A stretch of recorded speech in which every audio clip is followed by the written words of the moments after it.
जिल्हा परिषद आणि पंचायत समिती निवडणुकीच्या पार्श्वभूमीवर रायगडच्या राजकारणात जोरदार हालचाली सुरू झाल्या असून कायम चर्चेत असलेला नेरळ जिल्हा परिषद वार्ड पुन्हा एकदा राजकीय रणांगणात बदलताना दिसत आहे.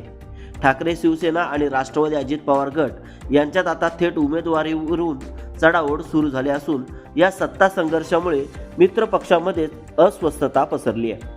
राष्ट्रवादी अजित पवार गटाकडून नेरळ जिल्हा परिषद वार्डसाठी माजी सरपंच भगवान संचे यांच्या पत्नी कविता भगवान संचे यांना उमेदवारी देण्याचा निर्णय जवळपास निश्चित झाल्याची माहिती आहे.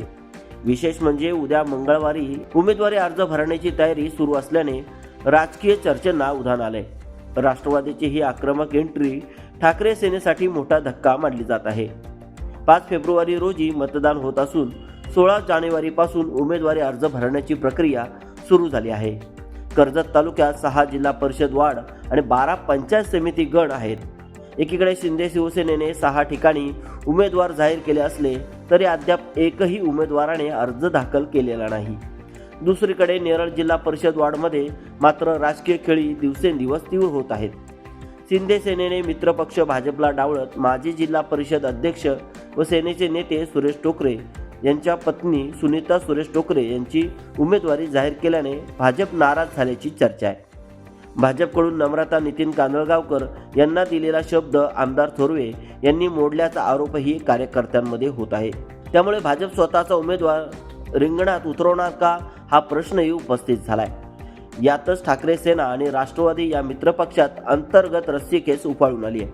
माजी शहर प्रमुख रोहिदास मोरे यांच्या पत्नी सुनीता रोहिदास मोरे यांनी 2 महिन्यापूर्वीच उमेदवारीसाठी तयारी सुरू केली असली तरी या मित्रपक्षातील ठाकरे सेनेत एकवाक्यता पाहायला मिळत नाही. अशा स्थितीत राष्ट्रवादी अजित पवार गटाने थेट मैदानात उतरून राजकीय गणिते बदलण्याचा डाव टाकलाय. वरिष्ठ नेत्यांच्या सूचनेनुसार नेरळ जिल्हा परिषद निवडणूक लढवण्याचा निर्णय घेतल्याने भगवान संचे यांनी पत्नीला कविता संचे यांना रिंगणात उतरवण्याची तयारी केली आहे. संचे यांना उमेदवारी मिळाल्यास टोकरे यांच्या समोर हे मोठे राजकीय आव्हान ठरणार यात शंका नाही. एकूणच नेरळ जिल्हा परिषद वार्डमध्ये 4 उमेदवार रिंगणात उतरतील का?